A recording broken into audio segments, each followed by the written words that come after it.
for bigger decisions or bigger changes, really thinking through how are you going to communicate that with staff? Not just doing it off the top of your head. What are our main talking points?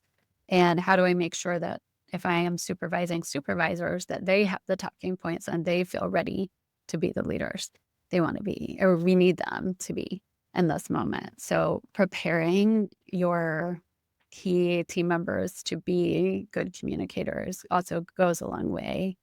And then making sure that whatever's said out loud, that documentation is available somewhere. Not everybody is going to process the information as an oral learner. Some people need visuals. Some people need to read it in writing. Hi, friends. Ever wondered how you could turn your big ideas into results? Together, let's reimagine a better sector, tackle systemic issues, and yes, raise some serious cash. Welcome back to The Small Nonprofit, the podcast where your passion meets action. Hello, everyone. Welcome back to another episode of The Small Nonprofit, or if you're new here, welcome. I'm so excited to introduce you to Veronica, if you don't know her already, although she has been on The Small Nonprofit before. So if you're a long-time listener, you may remember her. Hi, Veronica. Hey, Maria, it's great to see you. It's really nice to see you, Veronica. For people who maybe missed your first appearance on The Small Nonprofit, can you tell them a little bit about who you are and what you do? Absolutely. So I'm Veronica Lafamina, and I'm the founder and CEO of Lafamina & Co., which is a strategic advisory firm working with nonprofits across the United States, across North America, or worldwide as well.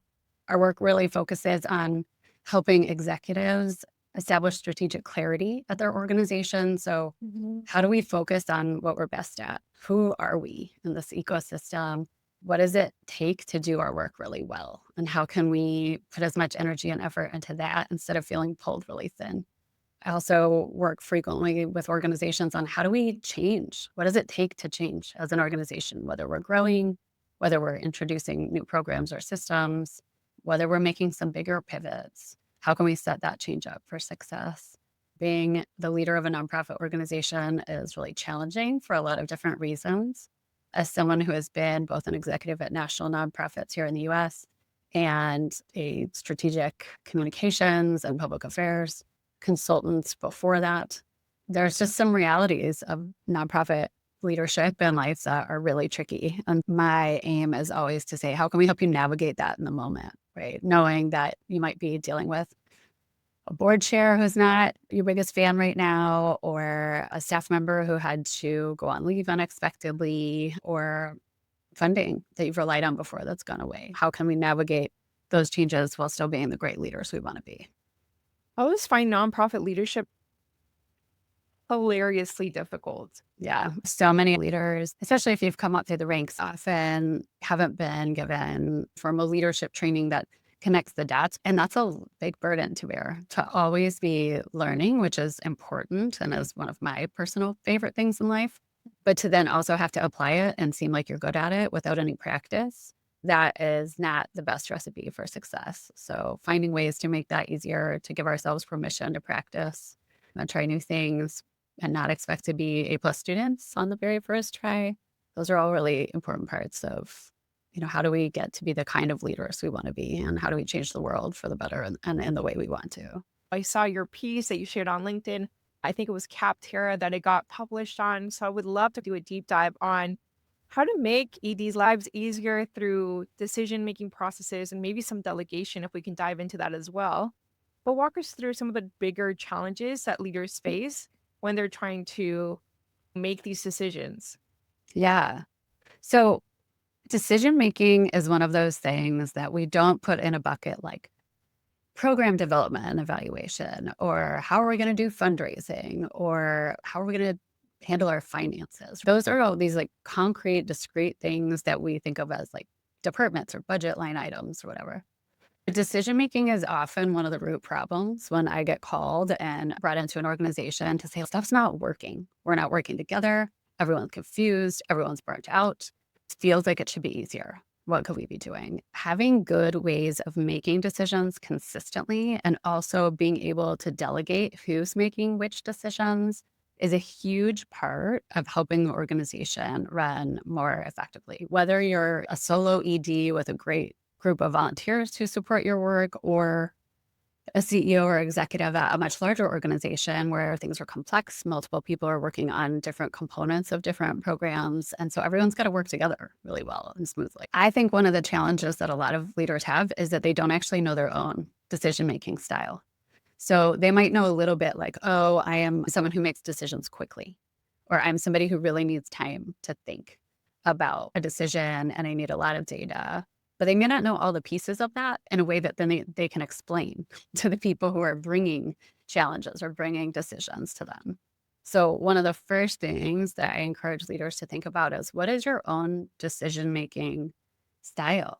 How much information do you need? How quickly do you move? Who do you want to hear from?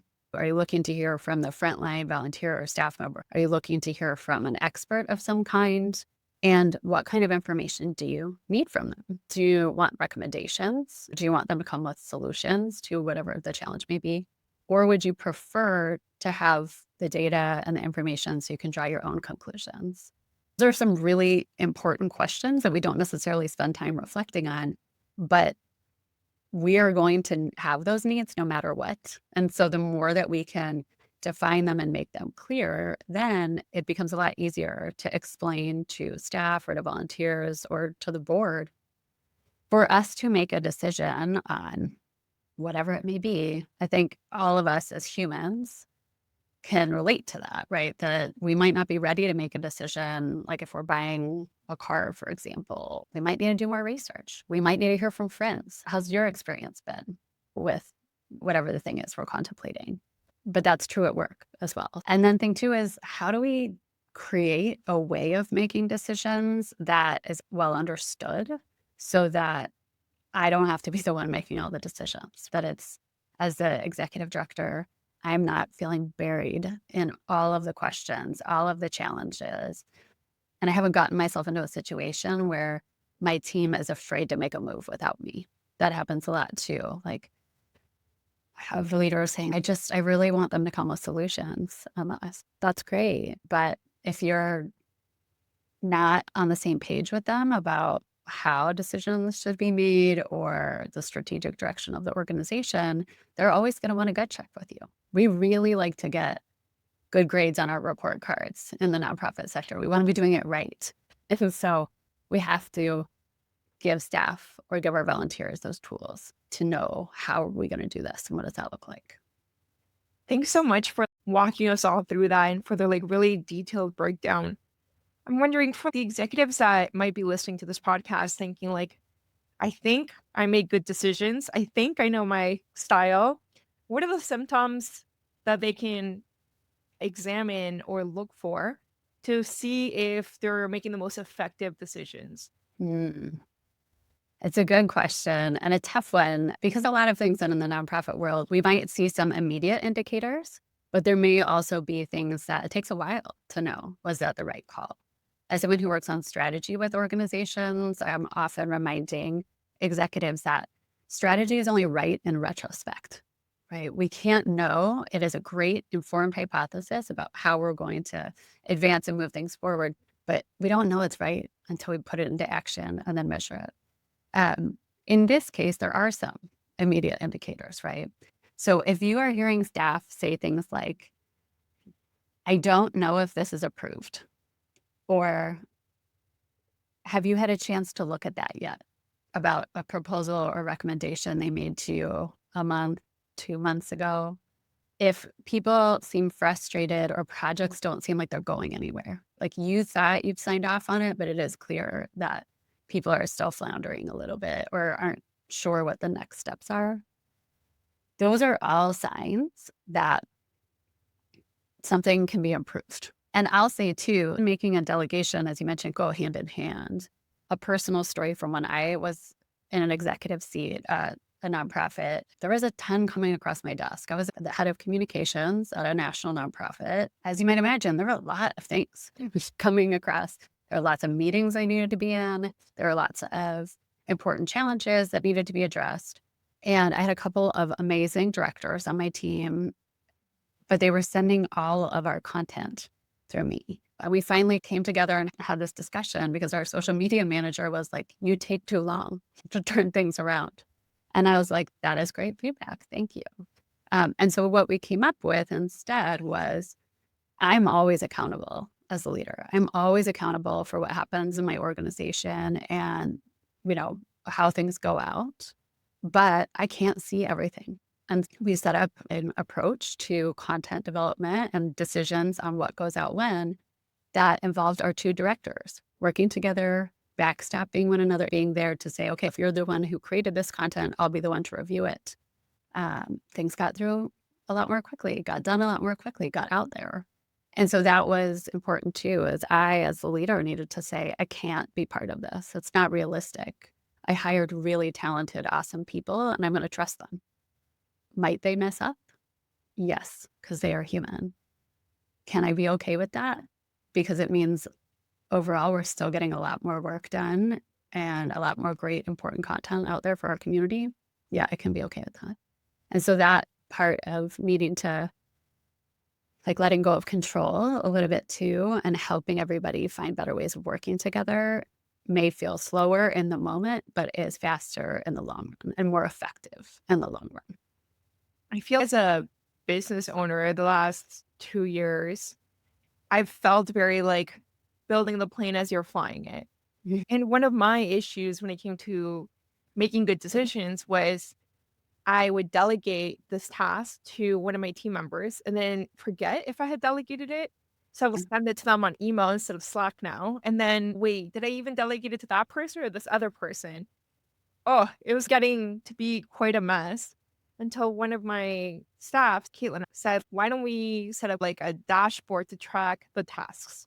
So it's not just in my head. Like, okay, let's try that. So setting up a system really helped everyone get on the same page about how decisions were being made and what point of the process something else that they might eventually have to touch was actually at. I wonder, would you recommend something similar to other executives that are looking to do more of that communication, or what are the steps to really communicate and set up those systems?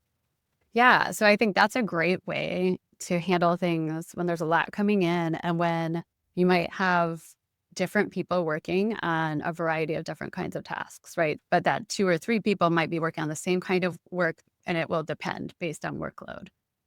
One thing I think that can be done in advance or when you notice that's happening is to start saying, what are the kinds of decisions we need to make all the time? What are the things that come up over and over again? And then you can create your own reference document for that, which is, okay, here is this kind of decision.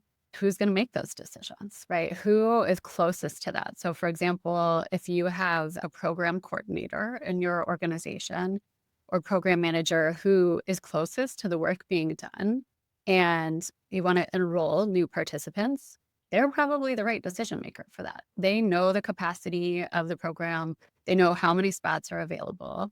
And if you don't just want to do it on first come, first serve, because you want to make sure we're really getting the people who need this program the most, you can set up a regular cycle for here's what we do when we're opening up an enrollment window. Here's who makes the decisions about it. Here's the process they'll use. We'll leave the window open for 2 weeks. Then at that time, we will look at the folks who have expressed interest and we will align them to the geographies, right, or the parts of our community where we might have a specific interest. So I come from the voluntary health world, so we think a lot in the US about zip codes, right? But the idea of which small geographic area might you be wanting to impact the most. And with that criteria, right, we've discussed the criteria as the leader with the program manager. We know that the program manager is in charge of those decisions, and they start to run that and make those decisions without us, right? But we can define that in advance. We can say, actually, this is part of your job responsibilities. We really start to take the artificial urgency out of things by identifying these areas where we do have repeatable decisions that we can apply a similar criteria and similar decision maker to. And that sets better expectations for team members, but also gives us the breathing room we need as leaders. Okay, so I like it. So we have trusting your staff, empowering them to make decisions, moving things off your plate so they're not under your control. And if they're not 100% perfect, it's okay. Setting up systems. Anything else that comes to mind when it comes to making good decisions and making sure that they're communicated to others? So a couple of important things here. One is there are a lot of great decision-making frameworks out there. You may have heard of RACI or some others. They're just different acronyms that have been put out there to help understand what role does each person on the team play during decisions. Who's the ultimate decision maker?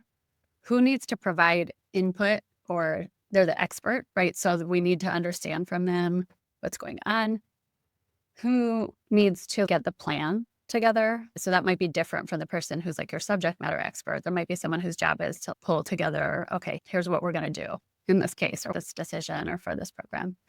And who are our most important audience members for that, right? So if you are an organization with several staff members, your staff are integral to not only completing any decisions, but carrying out your mission, carrying out your strategy. And so sometimes we think about decisions in context of the outside world, outside the walls of our organization.